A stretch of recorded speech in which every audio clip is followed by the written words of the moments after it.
Hi, my name's Parker Bowden, and this is my pros and cons video for my 5 different companies.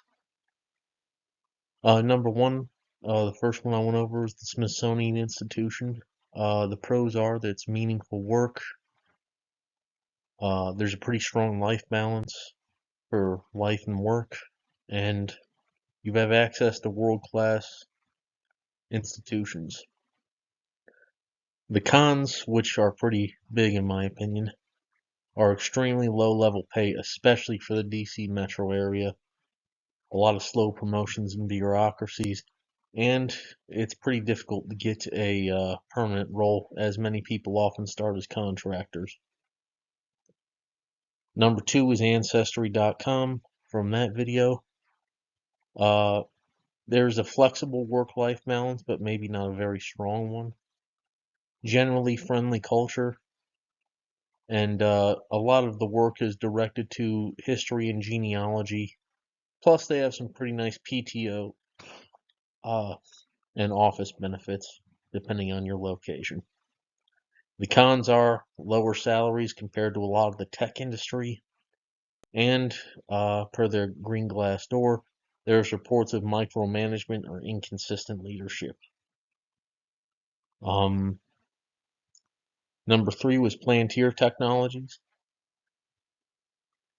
I should note there wasn't a lot of reviews for this one, but from what I could gather, the pros are very high salary potential, possibly the best on my list.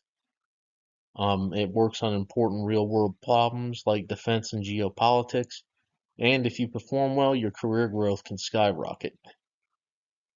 Some of the cons are it's very competitive and very high pressure, and sometimes it involves controversial clients if you have strong political views, such as military and surveillance states.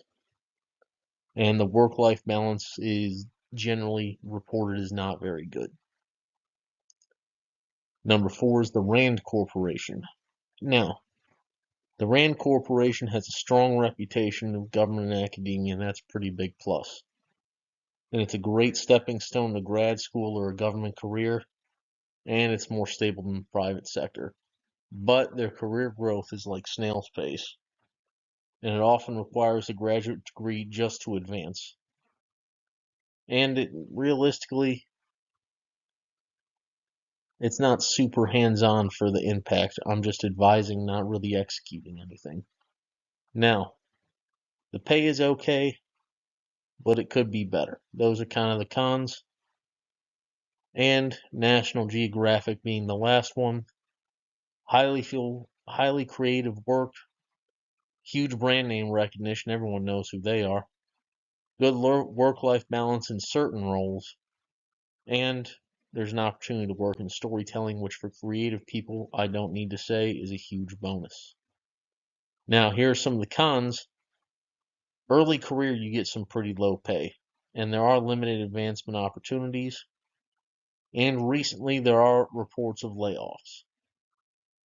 But it is great if you love the storytelling aspect of this. So if I had to paint like a large picture for you, it would be the Smithsonian would be probably best for my stability and degree.